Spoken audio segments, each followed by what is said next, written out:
Rising concerns over infertility in India. Experts at Comprehensive Infertility Conclave, CIC, 2025 urge early diagnosis and holistic care. Experts, Bengaluru, February 23, 2025. With infertility becoming a growing concern among couples in India, experts at Comprehensive Infertility Conclave, CIC, 2025 are emphasizing the need for early diagnosis and comprehensive fertility care. Studies indicate that infertility affects both men and women, with male factors contributing to nearly 50% of cases. At the Comprehensive Infertility Conclave, CIC, 2025, leading specialists gathered to discuss advancements in infertility treatment and the impact of lifestyle modifications on reproductive health. Bengaluru, India's IT hub, has a large workforce spending long hours in front of screens, which may be exacerbating the issue. Organized by the Global Health Academy, CIC 2025 was attended by over 300 leading gynecologists in Bengaluru.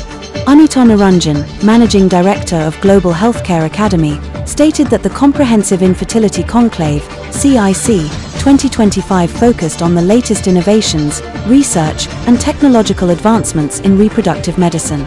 She remarked that the event aimed to provide new insights and solutions for infertility management, offering hope to couples struggling with infertility by integrating medical advancements with a patient-centered approach.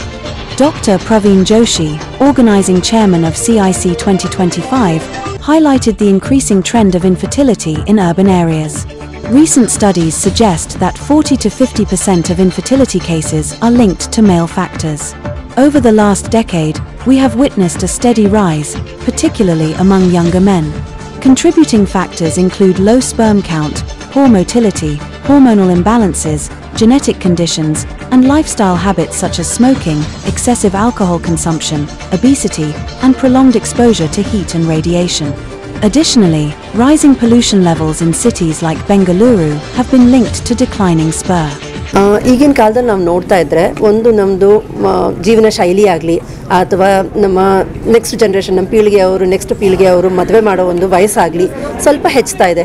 ಯಾಕೆ ಅಂತಂದರೆ ಬೇರೆ ಕೆಲವೊಂದು ಪ್ರಾಮುಖ್ಯತೆಗಳಿದೆ. ಇವಾಗ ಅವ್ರದ್ದು education ಅಂತ ಆಗಲಿ ಅಥವಾ ಒಂದು ಜಾಬ್ ಸೇರ್ಕೊಳ್ಳೋದಂತ ಆಗಲಿ ಅಥವಾ ಬೇರೆ ಬೇರೆ ಕೆಲವೊಂದು ಪ್ರಾಮುಖ್ಯತೆಗಳಿರುತ್ತೆ.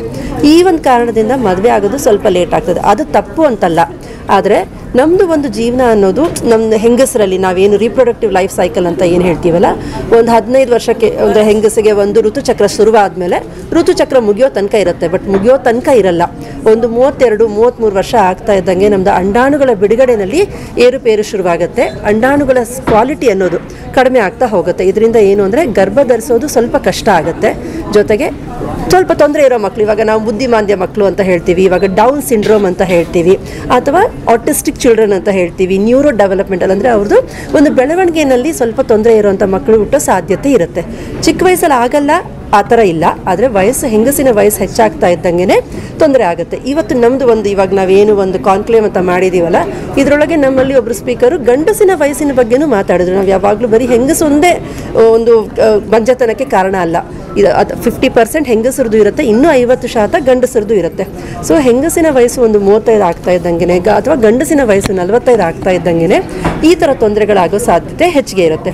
ಸೊ ಇದಕ್ಕೆ ನಾವೇನು ಅಂತೀವಿ ಅಂತಂದರೆ, ಇವಾಗ ಮದುವೆ ಆಗ್ತಾ ಇದ್ದಂಗೆ ಯಾವುದೇ ಒಂದು ವಯಸ್ಸಿಗೆ ಅವ್ರಿಗೆ ಮದುವೆ ಆಗಿರಲಿ, ಒಂದು ಪ್ರೀ ಕನ್ಸೆಪ್ಷನಲ್ ಕೌನ್ಸಿಲಿಂಗ್ ಅಥವಾ ಪ್ರೀ ಕನ್ಸೆಪ್ಷನಲ್ ಟೆಸ್ಟ್ ಅಂದರೆ ಇವಾಗ ನಾವು ಇನ್ನೂ ಸ್ವಲ್ಪ ದಿನ ಆದಮೇಲೆ ನಾವು ಪ್ರೆಗ್ನೆನ್ಸಿ ಮಾಡ್ಕೋಬೇಕಂತ ಇದ್ದೀವಿ, ಆದರೆ ನಮ್ಮಲ್ಲಿ ಏನಾದರೂ ತೊಂದರೆ ಇದೆನಾ, ಆ ಥರ ತೊಂದರೆ ಇದ್ದರೆ ಅದಕ್ಕೆ ಏನಾದರೂ ಉಪಶಮನ ಇದೆನಾ ಅಂತ ತಿಳ್ಕೊಬೋದು.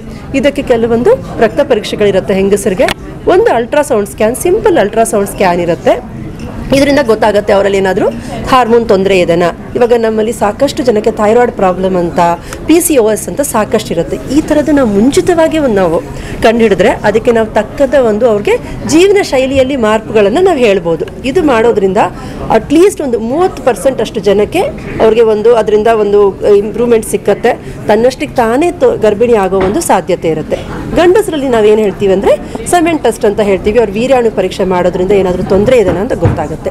ಇನ್ನೂ ಕೆಲವೊಬ್ಬರಲ್ಲಿ ಮನೆಯಲ್ಲೇ ಅವರ ಚಿಕ್ಕಮ್ಮಂದ್ರಿಗಾಗಲಿ ಅಥವಾ ಸೋದರತ್ತೆಯರಿಗಾಗಲಿ ಮಕ್ಕಳಾಗೋದ್ರೊಳಗೆ ತೊಂದರೆ ಇರುತ್ತೆ, ಅಥವಾ ಕೆಲವೊಂದು ಸತಿ ಗರ್ಭ ನಿಂತಿರಲ್ಲ, ಅಥವಾ ಅವ್ರಿಗೆ ಅಬಾರ್ಷನ್ಸ್ ಆಗಿರುತ್ತೆ. ಈ ಥರ ಇರುವಾಗಲೂ ಅವರು ಮುಂಚಿತವಾಗಿ ಬಂದು ಪರೀಕ್ಷೆ ಮಾಡಿಸ್ಕೊಂಡು ಎಲ್ಲ ಸರಿ ಇದೆನಾ ಅಂತ ನೋಡ್ಕೊಳ್ಳೋದು ಬಹಳ ಮುಖ್ಯ. Thank you.